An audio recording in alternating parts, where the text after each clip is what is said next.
Assalamualaikum warahmatullahi wabarakatuh. Alhamdulillahi rabbil alamin alladzi khalaqal mauta wal hayata liyabluwakum ayyukum ahsanu amala wa huwal azizul ghafur. Allahumma salli wa sallim wa barik ala sayyidina Muhammadin wa ala alihi wa ashabihi ajma'in.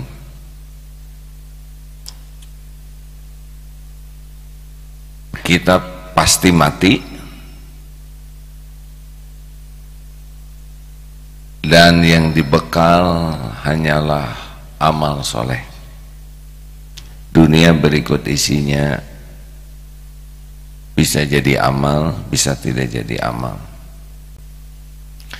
Dunia berikut isinya adalah milik Allah, dibagikan oleh Allah sesuka Allah kepada siapa yang Dia kehendaki. Mau soleh tidak soleh, kalau ditakdirkan kaya akan kaya. Mau baik atau tidak baik, kalau Allah tetapkan jadi punya jabatan, Dia akan punya jabatan. Tugas kita adalah menjemput rezeki kita jadi amal, dan kalau sudah dapat rezeki nambah amal. Rezeki sudah dibagikan, kita disuruh ikhtiar menjemput rezeki, bukan mencari. Kalau mencari antara ada dan tiada, kalau menjemput ada. Surat Hud ayat 6. A'udzubillahi minasyaitonir rajim. Wa ma min dabbatin fil ard illa 'alallahi rizquha. Tidak ada satupun makhluk melata di bumi ini kecuali Allah sudah berikan rezekinya, jamin rezekinya. Menjemput rezeki, niatnya, caranya benar tidak? Kalau benar jadi amal. Nanti kalau dia berbuatnya baik, maka dia akan lebih hebat dari rezeki yang dia dapatkan. Kalau menjemput rezekinya mencuri, licik, korupsi, dia ketemu dengan rezekinya, hanya dia dapat dosa dan dirinya lebih hina dari apa yang dia dapatkan. Waktu menjemput, kalau sudah dapat rezeki atau dapat dunia, dimanfaatkan di jalan Allah, dia gunakan untuk berbuat kebaikan sebanyak-banyaknya, maka menjemputnya jadi amal, sudah ketemu nambah amal. Itulah dunia yang jadi bekal akhirat. Jadi jangan risau tentang pembagian kita di dunia. Yang risaunya adalah ketika menjemputnya, niat dan caranya benar atau tidak. Ketika sudah diberi, dipergunakannya benar atau tidak. Rezekinya sudah ada. Yang belum itu adalah jadi amal atau tidak.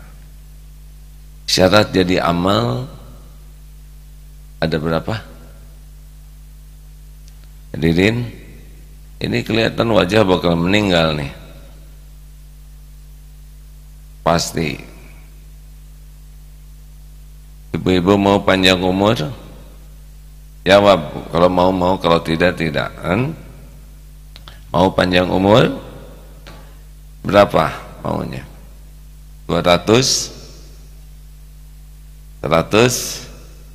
Bingung, hampir kita bingung kalau ditanya, mau panjang umur, mau berapa? 300, Bapak mau 300 Pak? Bosan. Dan orang juga bosan lihat kita. Seperti di kantor, tidak mau pensiun. Orang tuh bosan lihat Bapak di kantor Pak ya, kalau kelamaan. Nah hadirin, kita harus siap mati kapanpun. Kesuksesan di dunia itu alat ukurnya adalah husnul khotimah atau tidak. Nah supaya kita punya bekal, asal tahu saja bekal kita adalah amal soleh. Maka seharusnya setiap waktu pikiran kita tanya, ini yang saya lakukan jadi amal tidak? Mau belajar jadi amal soleh tidak nih? Mau menghafal Quran jadi amal soleh tidak?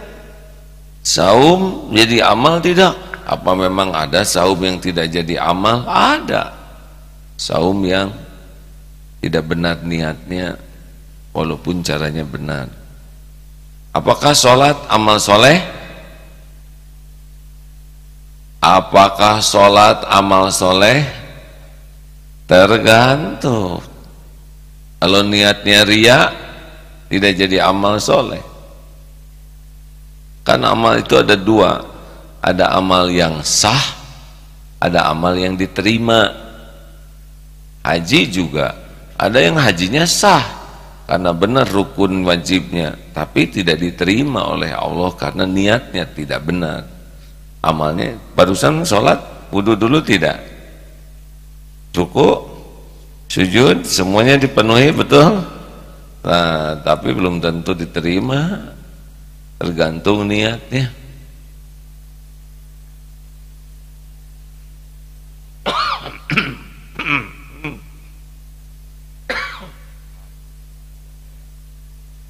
Mudah-mudahan aman ya. Lanjutkan. Nah, jadi mulai sekarang pikirannya itu saja. Nah, syarat amal soleh yang pertama apa?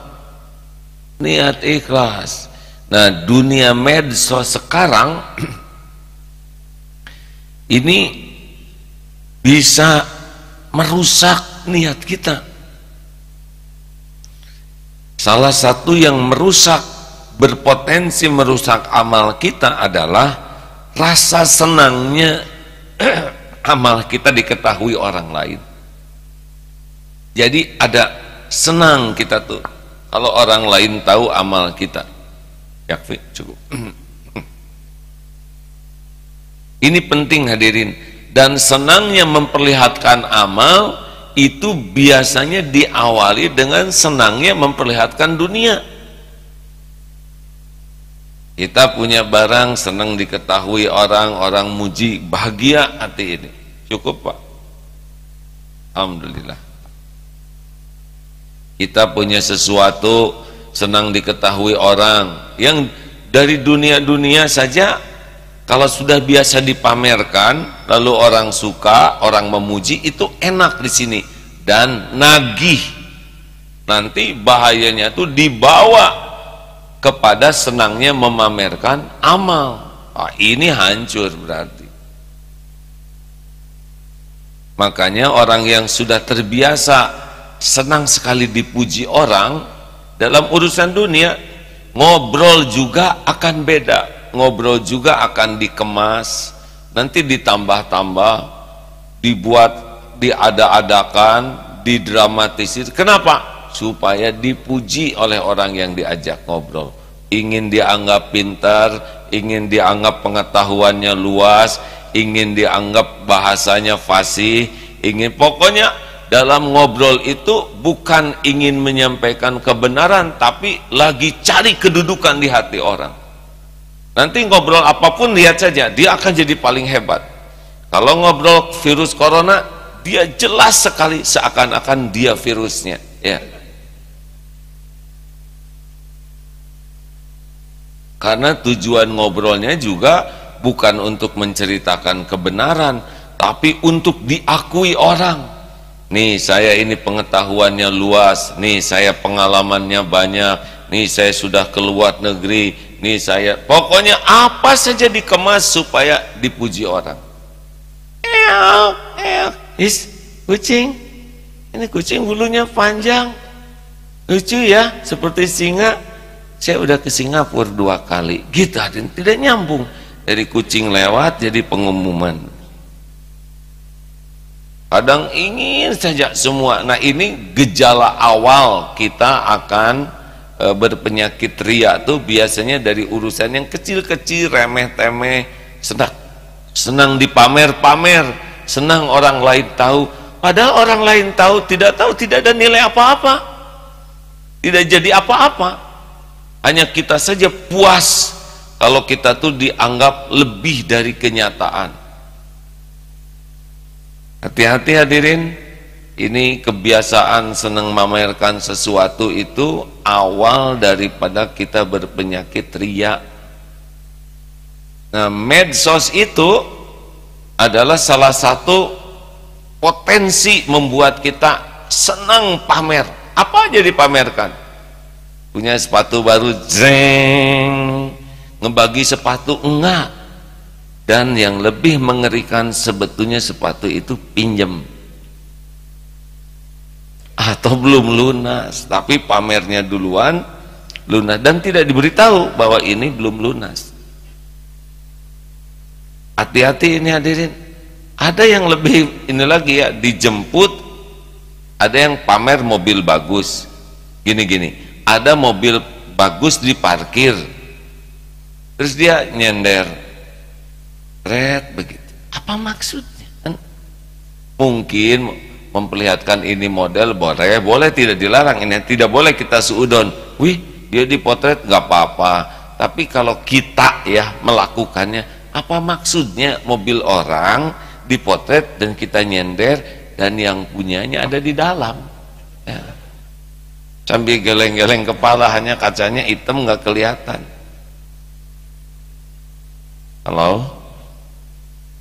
Kalau memang perlu motret mobilnya, ini potret mobilnya, ini mobil orang lagi diparkir bagus ya, tidak usah nebeng atau pura-pura buka pintu.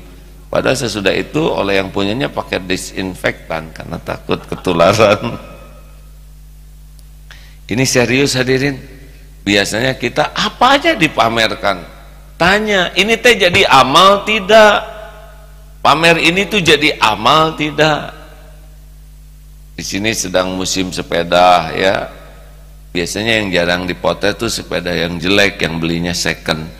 Tapi kalau baru gitu ya, padahal itu juga pemberian atau cicilan, tapi kadang pengen diakui kita punya ini. Padahal sepeda cuman besi, karet ya kan. Tapi kenapa kita menjadi merasa terhormat oleh sepeda itu? Terus apa perlunya orang lain? Tanya, ini teh amal atau tidak? Tapi saya niatnya memberi contoh. Memberi contoh apa? Tanya terus. Oh, kalau rajin bertanya begini, kita akan lebih punya peluang untuk mengambil sikap yang lebih baik dibanding yang tidak bertanya. Hati-hati segala diposting. Kalau kita segalanya ingin diketahui orang, itu awal. Biasanya dari dunia dulu yang ingin dipamerkan tuh, harta, gelar, pangkat, jabatan, penampilan, apa saja ingin diposting supaya orang lain tahu, supaya orang lain tahu, supaya orang lain tahu. Apa maksudnya? Harapannya orang lain dengan tahu akan kagum kepada kita, akan memuji kita. Terus apa artinya kalau kita dipuji orang? Gak ada apa-apanya. Gak ada apa-apanya. Demi Allah, seluruh manusia memuji kita, tidak ada apa-apanya. Tidak akan mengubah apa yang Allah berikan kepada kita, tapi dijamin bisa merusak hati kalau sudah senang dipuji. Karena orang yang sudah ketagihan dipuji, apapun dia akan kemas supaya dipuji orang, termasuk sakit atau capek. Kalau capek misalkan ya, padahal nggak begitu juga, nggak apa-apa, tapi dia akan terus berat sekali kerjaan hari ini. Padahal kalau duduk normal bisa, tapi dia dagang supaya dianggap bekerja keras, pejuang yang gigih, letih gitu. Padahal duduk normal, alhamdulillah bisa, tapi kan dagang ya, harus didagangkan. Termasuk misalkan sakit dikit juga dia akan acting supaya kelihatan orang sabar. Jadi akan diperlihatkan apa aja nanti dia dagangkan, supaya nanti kalau punya anak dia akan tampakkan kalau dia seorang ibu yang penyayang, kalau dia seorang bapak yang care, apapun nanti dia dagangkan. Bekerja juga nanti tujuannya dipuji sebagai pekerja yang disiplin, pekerja yang jujur, semuanya nanti dia kemas. Apa bedanya orang yang mengemas dengan orang yang baik asli? Bedanya adalah bunglon, beda-beda. Kalau tidak ada orang, beda lagi. Kalau ada orang, beda. Bagusnya tuh karena ada orang. Kalau nggak ada, nggak dia, nggak semangat. Atasan nggak ada, nggak semangat. Tapi kalau ada, rajin. Begitulah orang yang akan berpeluang hidupnya tidak ikhlas. Maka mari sekarang tanya ke hati, ini teh apa sih niatnya gini-ginian teh? Pengen dipuji Allah atau ingin dipuji orang? Perlukah setiap orang lain tahu? Terus kalau tahu mau apa? Kalau orang kagum terus gimana? Orang kagum kepada kendaraan kita, apakah dia bantu cicilannya? Tidak. Tetap kita yang nyicil, ya. Benar? Kita setekah pola berjuang supaya dikagumi orang. Kita yang babak belur, kita yang sakit pinggang, tetap aja resiko kita yang mikul, dan resiko terbesarnya tidak ada pahalanya. Ayo latih, tanya, mau apa sih segala dipamerin? Mau apa? Punya jam bagus, udah pakai aja, tidak usah dipotret dan orang lain tahu semua jam kita. Bagi jam juga enggak, iya kan? Bolehkah punya jam bagus? Ya terserah. Kalau memang kebeli dan tidak jadi ria, pakai saja. Biasanya yang bagus tuh katanya kecepatannya lebih tinggi, berarti jam ngaco, hadirin. Asal tahu aja Bu, Pak, makin bagus, makin mahal, makin keren, ya, itu menggelitik hatinya tuh lebih kuat untuk ingin diketahui orang. Bukan tidak boleh punya, silakan punya. Yang jangan itu diperbudak benda, diperbudak perbuatan, sehingga niatnya hanya ingin dipuji orang. Coba mana yang lebih aman di hati? Ini khususnya ke ibu-ibu ya. Gelang emas yang ada berliannya atau karet gelang? Jawab Bu. Mana yang lebih tenang di hati? Dan jarang pakai karet gelang begini. Boleh nggak saya punya gelang emas? Ya sok aja. Yang penting gerakan tangan normal.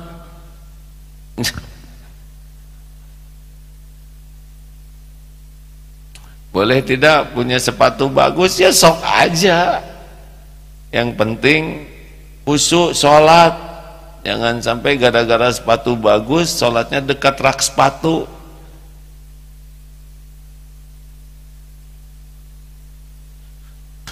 Ya, ini pengalaman ke masjid pakai sepeda yang mahal Pak, pemberian orang. Aduh, susah husunya karena takut sepedanya ada yang ngambil. Tapi ke masjid pakai sepeda butut mah adem, karena malingnya juga jengkel lihat sepeda butut itu. Sekali lagi, bukan tidak boleh punya, tapi jangan sampai diperbudak oleh yang kita miliki, dan jangan sampai diniatkannya hanya untuk dipuji orang. Rugi kalau tidak jadi amal soleh. Nah, ini kata kuncinya adalah selalu bertanya di hati, perlukah saya perlihatkan, perlukah saya pamerkan, apa niat saya, jadi amal atau tidak? Benar ada amal yang bagus diperlihatkan supaya orang lain ikut meniru, ya, tapi tidak semua harus diperlihatkan. Kalau ada sholat yang dijadikan contoh, kita harus punya juga sholat-sholat yang tidak dilihat siapapun, yang syar'i, dan kita menikmatinya. Kalau semua amal kita hanya dilihat orang dan tidak ada orang, kita tidak punya amal khusus, itu udah ciri tuh bahwa kita tuh memang hidupnya bukan karena Allah, hanya karena penilaian orang. Kalau ini yang terjadi, maka kita tidak punya amal soleh, karena niat amal itu ikhlas. Jadi pertemuan ini mengajak tanya ke hati itu, ini teh apa maksudnya? Sebelum memposting tuh tanya apa maksudnya, kenapa dipotret juz 18 tret. Alhamdulillah, walaupun baru tanggal 11 Allah mengaruniakan kepada saya sudah 18 juz. Masya Allah, hanya pertolonganmu ya Allah. Memang Allah yang disebut, kenapa diposting? Untuk siapa itu? Kenapa tadi sahur, ya Rob, tidak apa-apa, hanya dengan ubi dan gepuk, yang penting kau ridho. Potret. Kenapa sahur dengan ubi sedunia harus tahu, padahal followernya cuma 2 ya. Tanya. Nanti Allah yang maha tahu, kita lagi berjuang mengolah pikiran dan hati kita, Allah kan tahu nih, kita lagi mikir, kita lagi nanya ke hati, Allah pasti tahu. Dan mudah bagi Allah menolong kita menemukan jawabannya. Dengan cara Allah kita nanti akan paham, oh ini teria, gak perlulah, gak apa-apa, gak ada yang tahu, Allah pasti tahu kok. Yang penting jadi amal. Wah, Masya Allah, luangkan waktu sedikit saja ya untuk bertanya apa niat saya, karena innamal a'malu binniyat, sesungguhnya setiap amal itu tergantung dari niat. Mudah-mudahan tidak bosan untuk mendengar masukan tentang evaluasi niat ini ya. Alhamdulillah 5:30 guru kita sudah tersambung. Ya. Assalamualaikum warahmatullahi wabarakatuh, Pak Miftah. Alhamdulillah. Apa kabar, Pak?